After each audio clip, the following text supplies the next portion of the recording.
Good Everoon viewers, and welcome to episode 1 of the 2022 to 2023 Premier League season here on SOTD. Slap of the Day, where Match of the Day meets Spitting Image on Crystal Meth. Joining me in the studio tonight, but probably not adding anything to the content as I struggle on completely alone without any staff writers, voice talent, editors or indeed animators, are our resident pundits, Elaine Shearer, Oweerman, and Jermaine Anus. Chalk. FIFA. The Federation of International Football Associations are totally fucking corrupt, and, as a direct result of them being corrupt, this year's World Cup finals were sold to the totally historic footballing nation known as Qatar, which heats up to around 50 degrees Celsius in the summer, forcing the World Cup finals to be held in November, when it's likely to be a balmy 40 degrees centigrade, which absolutely destroys the fixture lists for not only this season's Premier League, but also every other domestic football league on the planet, while simultaneously arse-raping the crap out of the Champions League, the Europa League, and that thing West Ham are involved with. But nobody cares so long as the pockets of the fat and useless get lined by the rich and powerful. That is a story we broke on last week's show, but have since found it to be completely untrue. Allegedly. Moving on, our first game of this brand new season saw Crystal Palace host Arsenal, who somehow managed to win their opening game of the season by 2 clear goals. Guy Melton Mowbray Pork Pie met the managers. Over to you, Pork Pie. Arteta.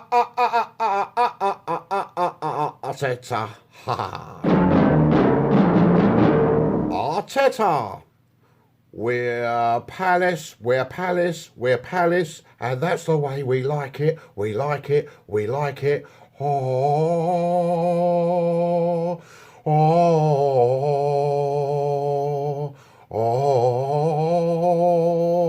I say, what the dickens is that supposed to be? That is what the Palace fans sing to their players when said players come out onto the pitch. So tell me, during the past week up at London Colney, did you play that song to your squad players as they were training for this week's opening game? Of course I did not. Oh, that's probably why you won, I say. But let's not stand on ceremony, as I've got 20 managers to interview for today's show and time is money. Suffice to say that I noticed you allowed Arsenal's official photographer to give the team talk prior to a game, which begs the only question on the lips of the nation. And that question would be, did you take any good photographs during your South London derby game? I say, that's just not cricket. No shit, Sherlock, it's football. Moving on, Vieira. Hello? You turned up and gave Arsenal a good game, but it's clear to see that you're going to miss Conor Gallagher this season. What are your views? I will not miss Conor Gallagher this season. What makes you so sure? Have you purchased a decent attacking midfielder as his replacement, or maybe promoted a player from your youth system? No, I have subscribed to Sky Sports. I will see Conor Gallagher every time he plays for Chelsea. Oh, good Lord. Okay. Mark Guehi scored a fantastic goal in the 85th minute. Unfortunately for you, he scored it in the wrong goal and doubled Arsenal's lead. Are you going to pull him to one side and tell him it's always best to put the ball in the opposition's goal? No, Guehi needs to be nurtured, so I will allow him to continue scoring goals wherever he feels like it, and once he is in his comfort zone, then I will tell him to aim for the goal that we are playing against. Gary! And that's just the first game. Holy shit, it's Groundhog Day. Again. Liverpool have just come unstuck at Fulham. Pork Pie. Hi-ho, Silver, and welcome back to the Premier League. So, in Fulham's first game of the season, you took the lead and lost the lead. Then you took the lead again and lost it again. What's the matter? Didn't you want to beat Liverpool? What you saying, man? Liverpool are top team. They come to my house, we fight them. Did we lose? No, we don't lose, man. Oh, wow. I had no idea Marco Silva came from Cuba. You got a problem with Cuba, man? No, I do not. You got a problem with Cuba? You got a problem with me. Now say hello to my little friend. Oh, for goodness sake, pull your pants up and put that thing away. Moving on, Klopp.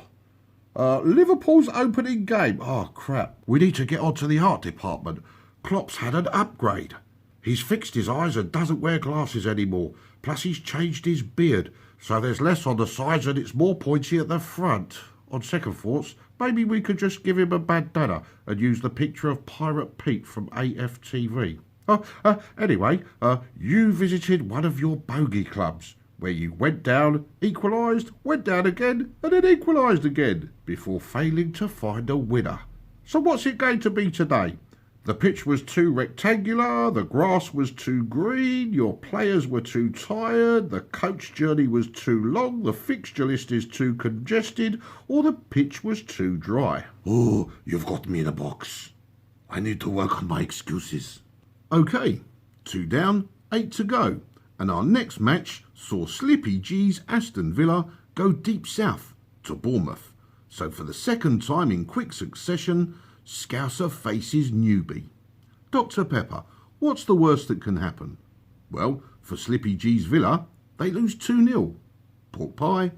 Scotty Parker, off to a flying start this season with a magnificent win over Aston Villa, with Lerma putting you a goal up and then more giving you more. Ha ha!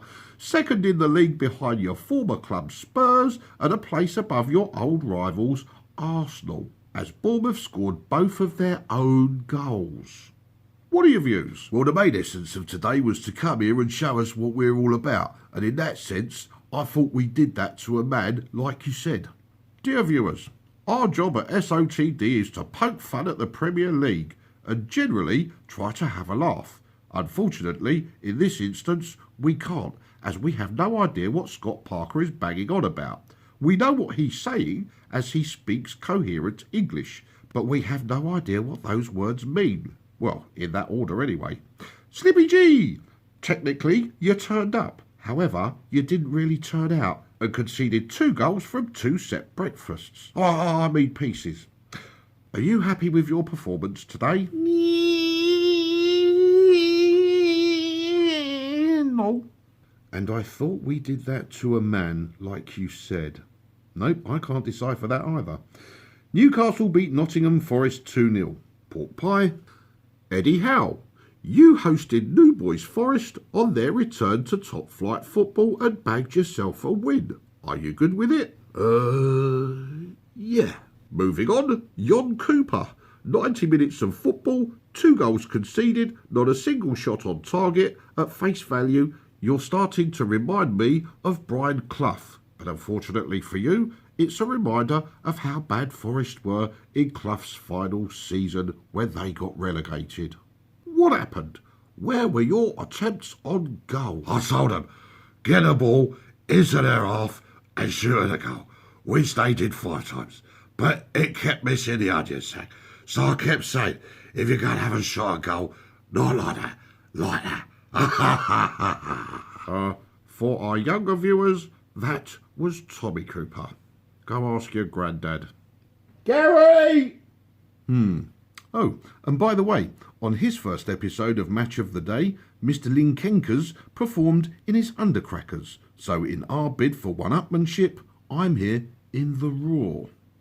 Next up, the mighty Spurs beat the not-so-mighty Southampton 4-1. Pork pie met the managers, and maybe a couple of players this time. Conte! Oh, relax, it's okay, guys. I said Conte. Antonio, first game of the season and clearly avoiding a repeat of last season, as you bagged a comfortable 4-1 win over Southampton and you've taken Spurs to the top of the league.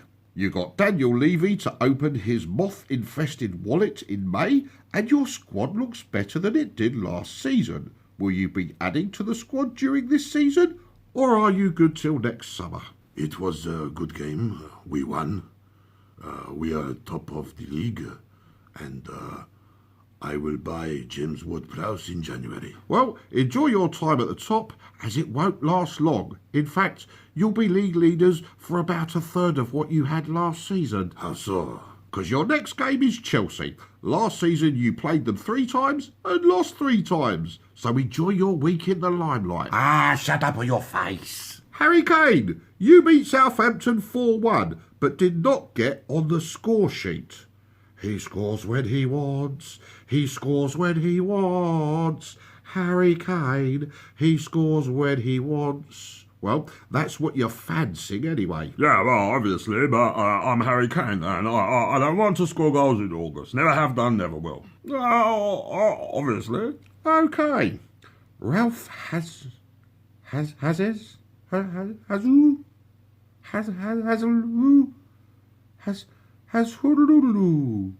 Ralph, you're shit. You're getting relegated, probably sacked, and Antonio Conte is going to buy James Ward-Prowse in January. What are your thoughts?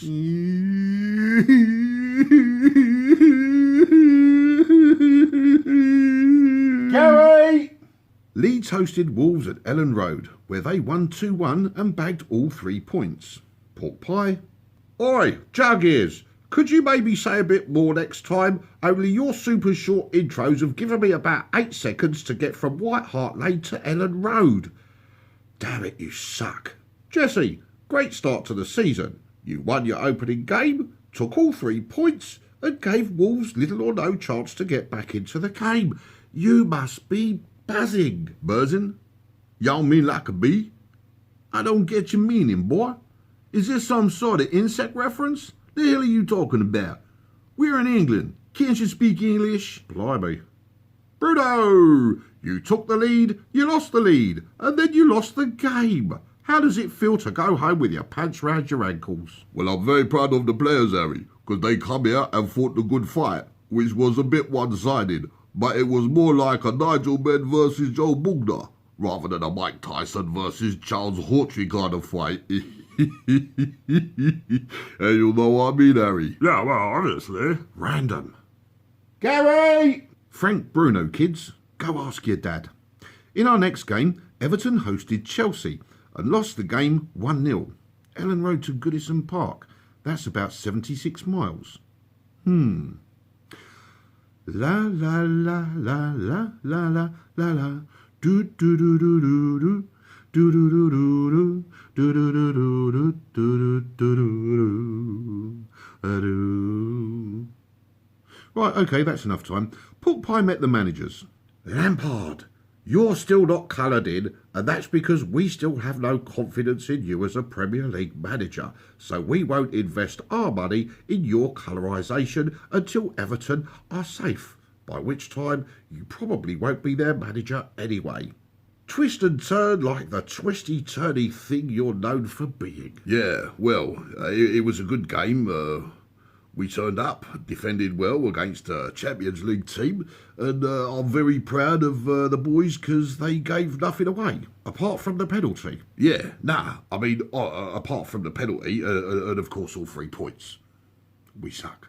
Tuchel, you came to Goodison Park and did the inevitable against your predecessor. So no real news there. What have you got to say for yourself? Oh, no. Don't. Stop. Put it away. No, get it back out again. I like it. Well, it was 90 minutes of rough and tumble. Grown men hard at it. Which is how I like it. Panting, sweating, pushing and pulling, with more than a few tugs. But we had a good shot. It hit the spot. And now we can fed ourselves down. All ready for next week's game. Red boys. Gary! Leicester hosted Brentford in a surprising game that ended in a 2-2 draw. Pork pie. Brenda! 2-0? And you fucked it up. It was an interesting game, and that result now sees you locked in a 3-way battle with Frank Lampard and Eric Ten Hag to see who collects this season's first P45. Well, you know, dear, my Leicester players are still capable of scoring goals, but you need to give us time to find our feet. As if nothing else, Schmeichel leaves a big void in our squad. Well, that could be solved by buying some new players. Oh, but we'll no be doing that, laddie. Why ever not? Well, the only other team to no buy any players in a window was Spurs, and they got to a Champions League final, dearie. But Leicester City aren't in the Champions League. Ooh. Frank. No, not you. Thomas Frank. You entered the Fox's den, went 2-0 down and clawed your way back up to earn a point without Christian Eriksen in your midfield. Are you happy with the result? Sure. Care to elaborate? Not really. What, that's it? Well, I was tired last night and fell asleep before Match of the Day 2 started, and despite having a rummage online this morning, I can't find any post-match interviews with Thomas Frank, so I've no idea what he said or indeed what he sounds like. Bite me. You didn't have that problem with Brendan Rodgers? Oh, piss off. Brenda's a train wreck and the only race that he's in is a sack race. You said as much yourself. Gary! Well, that was weird. Moving on, Manchester United hosted Brighton and lost 2-1. Pork Pie met the managers, but after Thomas Frank's omission, I've no idea what they had to say. Over to you, Pork Pie. Rodney Trotter. Ah, the only man who can wear a disguise by removing his trademark camouflage jacket. You went to Old Scaffold and scored all 3 goals in a 2-1 win over Manchester United. Happy with the points and performance? Yeah, well, Del Boy told me the only thing that matters is scoring goals, so we scored some. Although, in all fairness, this Manchester United team isn't really the Manchester United team, is it? I mean, they got Uncle Albert and Grandad on the pitch. And as for their new manager... What about their new manager? Well, I just think it's a bit odd that they've gone for a Pep Guardiola impersonator. What? Ah, Pep. Hang on, you're not Pep. No, I'm Erik ten Hag, the new manager of Manchester United. You lost your first game 2-1 without actually scoring a goal. Very impressive. Oh, but I'm a traditionalist. What does that mean? Manchester United have only ever had one other Dutch manager, and that was Louis van Gaal. Right. In his first season, Louis took Manchester United to 4th spot and secured Champions League football. And in his second season, Louis got Man United into the Europa League and won the FA Cup. And then got sacked. And then got sacked. It's not looking good for me, is it? No. Gary! Last up on tonight's show is Manchester City, who travelled to the Poundland Bernabeu to face West Ham United, where they scored 2 goals and collected all 3 points. Pork Pie. Don't knock West Ham United, you jughead bastard! Ten Hag, what are you still doing here? Oh, hello, sorry, it's Pep. You came to my manor and blagged your way into a win, so after one lucky performance, I suppose you're going to lay claim to this year's quadruple. Ah, Mr. Pork Pie, it's just one game into the season. I don't think we should be... Right, that's enough of his rubbish. Boise! We were so unlucky today, sir. That cheating bastard Haaland taking a blatant dive to get a penalty. He should have got a red card for that dive, as him conning the ref like that put fear and doubt into our goalkeeper, which allowed him to score his second goal, despite the fact that he shouldn't have been on a pitch at the time. But that's okay, because it was only our first game, 37 to go, plus cups and European football. Come on, you irons. What are you talking about, YouTube? Yes, sir. You can find SOTD on YouTube. Such a knowledgeable man. Love the Moisey. And there you have it. Complete and utter impartiality from the SOTD team, which is basically me in schizophrenic mode. Do we have time for a special interview with Erling Haaland? Our department says no. How about Cristiano old now, though? I mean Ronaldo. No again? I'm going for a steward's inquiry on that one. I'll use the Frank Lampard defence, as let's face it, there's not much point spaffing Wedge on his colouring if he's going to leave Man United. Ronaldo, what gives? I am a CR7 the grade. I am the grade to CR7, and CR7 does not play Europa League football. Indeed, your name is Thornton Heath, you play at Selhurst Park, and you're quite right.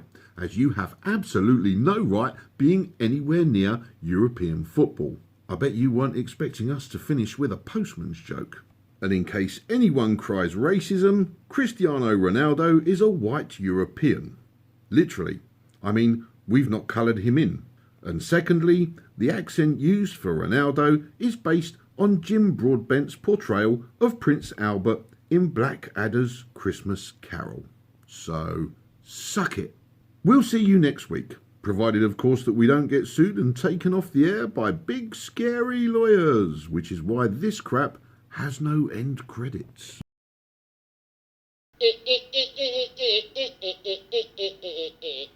Ow!